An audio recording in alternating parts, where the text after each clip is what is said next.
کیا آپ کے ساتھ کبھی ایسا ہوا ہے کہ کسی سے بات کر کے آپ کا پورا دن خراب ہو گیا ہو؟ اچھا، آج ہم ایک ایسے موضوع پر بات کرنے والے ہیں جو لٹرلی ہم سب کی روزمرہ زندگی کا حصہ ہے: مشکل لوگ اور ان کے رویے۔ انسانی دنیا کی ریسرچ پر مبنی آج کے اس جائزے میں ہم یہ سمجھنے کی کوشش کریں گے کہ آخر کچھ لوگوں کے ساتھ چلنا اتنا مشکل کیوں ہوتا ہے۔ تو چلیے، بغیر کسی تاخیر کے اس نفسیاتی جائزے کا آغاز کرتے ہیں۔ دیکھیں، آگے بڑھنے سے پہلے ہی ایک بات بالکل کلیئر کر لیتے ہیں۔ اس جائزے کا مقصد کسی کو نیچا دکھانا یا کسی کا مذاق اڑانا ہرگز نہیں ہے، بلکہ ہمارا اصل مقصد ہمدردی کے ساتھ حالات کو سمجھنا ہے تاکہ ہم اپنا اور دوسروں کا ذہنی سکون بچا سکیں۔ تو آج کے اس سیشن کا فلو کچھ یوں رہے گا۔ پہلے ہم ان غیر مستحکم رویوں کی پہچان کریں گے، پھر بگاڑ کی 7 نشانیاں دیکھیں گے، اس کے بعد ان سے نمٹنے کے 4 طریقے، اور آخر میں بات ہوگی خود احتسابی اور سکون پر۔ تو چلیے سب سے پہلے حصے کی طرف آتے ہیں۔ ان غیر مستحکم رویوں کی پہچان آخر ہوتی کیسے ہے؟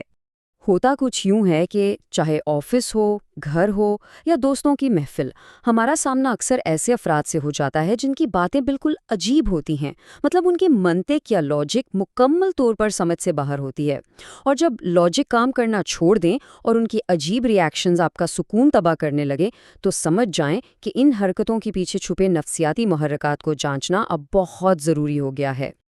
اب سوال یہ ہے کہ ان لوگوں کو پہچانا کیسے جائے۔ اس کے لیے ہم حصہ دوم کی طرف بڑھتے ہیں، جہاں ہم اس نفسیاتی بگاڑ کی 7 خاص نشانیوں کو تفصیل سے دیکھیں گے۔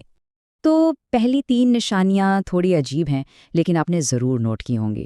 پہلی نشانی یہ ہے کہ ایسے افراد ہر چھوٹی بات کو پرسنل لے لیتے ہیں۔ آپ ایک عام سا مشورہ دیں گے، انہیں لگے گا آپ نے ان پر حملہ کر دیا ہے۔ دوسری نشانی، ان کی دلیلیں۔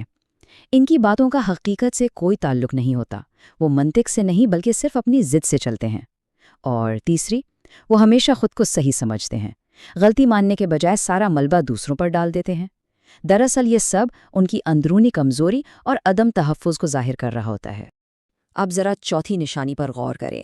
جو صحت مند ذہن ہوتا ہے نا، وہ دوسروں کو سنتا ہے، لیکن اس کے بالکل برعکس ایک غیر متوازن ذہن صرف اور صرف بولنا جانتا ہے۔ یہ لوگ بار بار آپ کی بات کاٹیں گے اور انہیں بس اپنی ہی رائے اہم لگتی ہے۔ نفسیات کہتی ہے کہ سننا ایک متوازن شخصیت کی علامت ہے اور نہیں سننا ایک واضح بگاڑ کی۔ آگے بڑھتے ہیں 5ویں اور 6ٹھی نشانی کی طرف، جو کافی تباہ کن ہے۔ 5ویں نشانی ہے حد سے زیادہ ری ایکشن دینا۔ ایک معمولی سا مسئلہ ہوگا اور ان کا شدید غصہ آسمان پر۔ یہ اپنے جذبات پر قابو ہی نہیں رکھ پاتے، جس کی وجہ سے رائی کا پہاڑ بن جاتا ہے۔ اور 6ٹھی نشانی، مسلسل شک کرنا۔ نیت پر شک، الفاظ پر شک، کام پر شک۔ یہ شک نہ صرف ان کے اپنے ذہن کو تھکا دیتا ہے بلکہ ارد گرد کے لوگوں کو بھی شدید بے سکون کر دیتا ہے۔ اور اب آتی ہے 7ویں اور بہت ہی عام نشانی۔ کیا آپ کے ساتھ کبھی ایسا محسوس ہوا ہے کہ کسی سے محض چند منٹ بات کرنے کے بعد آپ کی پوری انرجی ہی ختم ہو گئی ہو؟ بالکل موبائل کی بیٹری کی طرح جو اچانک زیرو پر آ جائیں۔ یہ انرجی ڈریننگ کہلاتی ہے۔ یہ وہ لوگ ہیں جو اپنی منفی سوچ اور الجھنیں سیدھا آپ پر منتقل کر دیتے ہیں۔ ان سے گفتگو انسان کو تھکا دیتی ہے اور موڈ بالکل خراب کر دیتی ہے۔ اب جب ہم نے بیماری پہچان لی ہے تو اس کا علاج کیا ہے؟ حصہ سوم میں ہم اسی پر بات کریں گے کہ ان حالات میں ہمارا رد عمل کیا ہونا چاہیے۔ ان 4 اصولوں کو تو اپنی زندگی کا حصہ بنا لینا چاہیے۔ پہلا اصول، ہر بات کو سنجیدگی سے نہ لیں۔ دیکھیں، ہر بحث جیتنا ضروری نہیں ہوتا۔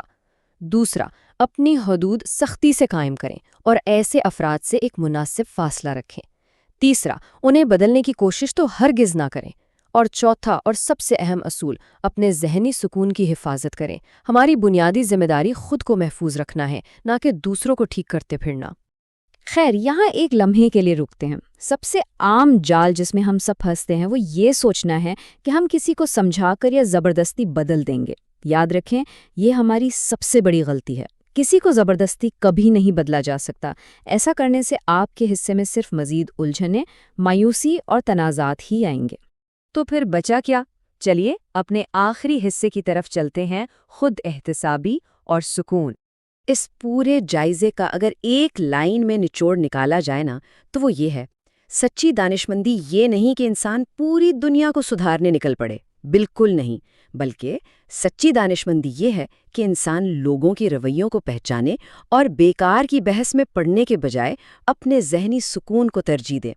خود کو ان نیگیٹو اثرات سے محفوظ رکھنے کا یہی سب سے بہترین اور مؤثر طریقہ ہے۔ اور اب آخر میں ایک ایسا سوال جو ہم سب کو ذرا سوچنے پر مجبور کر دے گا۔